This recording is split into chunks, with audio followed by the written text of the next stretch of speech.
This story is based on rumors and anonymous sources. Some details may be unverified. Please approach the information critically. In the echoing halls of the federal courthouse, an unnatural silence fell as she entered. The glossy black floor reflected the chandelier lights, as if reminding everyone that every movement, every word, would now be magnified and heard. Slim and elegant, yet visibly worn by years of struggle, Britney Spears no longer looked like the pop princess the world remembered, sparkling on stage in sequined costumes. Before the judges stood a survivor, a woman torn from her own voice and now facing those she claimed had turned her brilliance into shackles. She began calmly, as if carefully unwrapping a tiny precious box filled with her wounds. But the pauses between her words soon filled with anger, despite her efforts to hold it inside. Britney declared she would no longer hide behind the gloss of press releases. "I am about to tell what I have hidden for 14 years, she said. "From now on, I am not a victim of silence, but an accuser." According to her, the tragedy began at a lavish party hosted by Diddy Combs in Las Vegas, just hours before the legendary 2007 MTV Video Music Awards ceremony. LED columns shimmered and bass lines shook the air as Diddy, master of both visible and invisible intrigues, handed the singer a delicate flute of champagne. The golden bubbles burst under the chandelier, and then came the blackout. "I don't remember the taste," Britney confessed.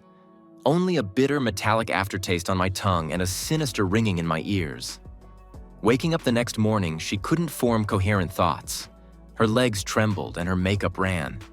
But the managers were already knocking on her door, insisting the show must go on, and ordering her not to disappoint the tens of millions watching the broadcast. In her account, the stage became not a triumph, but a cross of shame. Choreography fell apart, verses slipped away, and TV and radio commentators aired special reports about the frightening collapse of the former star. Britney's gaze swept across the courtroom as if she could hear again the mocking whispers backstage, where producers' malice mingled with the endless buzz of cameras. It was in this crack between failure and confusion, she claimed, that a conspiracy grew. Lou Taylor, the financial manager with ties to religious circles, convinced Britney's father that his daughter was in danger and needed total conservatorship. Robin Greenhill, Lou's right hand and, according to Spears, a shadowy advisor with a hawk's instinct for profit, took over the baton. Within days after the VMAs, the singer was prescribed powerful psychotropic drugs. "The pills erased hours, days," she recounted in court. "I would wake up feeling like my memory shattered into shards, sharper than glass, each cutting me from inside." She described the quiet corridor of punitive treatment.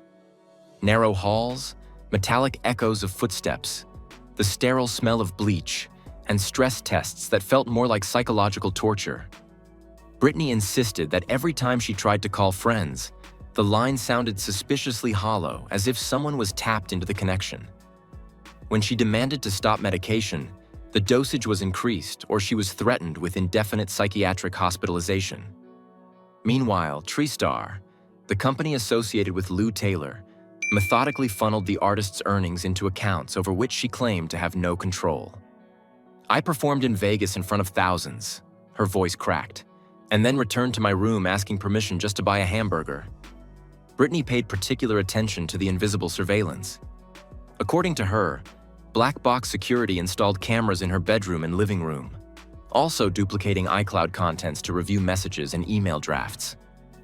"I lived inside a showcase," she said bitterly.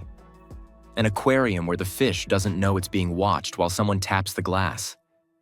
She learned the scale of monitoring only years later from former technician Alex Vlasov, who, tormented by conscience, handed her a flash drive with cut logs. Among the files, Britney said, was the infamous rehearsal recording that the conservatorship's lawyers presented as proof of instability. She claims there were also videos from that fateful Diddy party, where she barely stood after the champagne flute. "Those videos never made it to court," she whispered.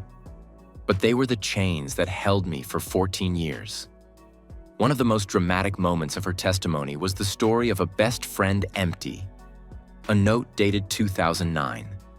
She pulled a fragile piece of paper from a preserved envelope on which, allegedly, Diddy's autograph was scribbled. A brief phrase, "Keep quiet and keep shining, B." "Back then, I believed it was encouragement," Britney said. "But today I realize it was an order to stay silent." She spoke at length about nightclubs where documents were altered after midnight, private jets where she was seated like a prisoner guarded by security, days filled with pills as heavy as lead, grandchildren she feared she'd never see because her reputation was destroyed. The court listened. Jurors exchanged glances furtively.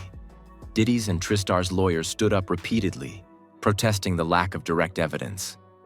But every time, Britney, as the conductor of her own suffering, returned to one point: her complete loss of control over her body, mind, and finances. She named figures, millions of dollars, that, according to her, went to other people's yachts, Swiss accounts, and resorts where I was never day or night. Toward the end, she shifted from anger to an appeal to those who had remained behind closed doors, fans and future viewers. "If you see another meme online about my 2007, Britney said, remember that sometimes a joke is built on someone's tears. Don't let pretty pictures hide cruelty." She stood up, straightened her shoulders, and, stripped bare to the edge of nerves, thanked the court for the chance to speak. At that moment, the chandeliers, having witnessed countless proceedings, shone especially bright, as if responding to the surge of energy finally breaking free. When Britney left the courtroom, reporters rushed to the corridor windows, eager to catch a glimpse of her silhouette. News portals already blazed headlines about the blowout, sensational testimony, and epic-making confession. But behind the glossy headlines lay the shaking heart of the story. An artist, a symbol of carefree pop era, had unveiled the dark machine that, she says, worked against her on the principle of break, sell, forget. She vowed to return with new music once the echoes of pills and paperwork faded. She vowed to tell other artists how not to get trapped. Boundaries aren't arrogance, they're a lifeline, she addressed anyone dreaming of the stage. Hold on to them tightly, even if your manager smiles the kindest smile. Her exit through the courthouse doors was not a finale, more like the first true chord of her own song. No reprises, no muted microphones, no sparkles or show pyrotechnics, but a live, raw voice of a survivor.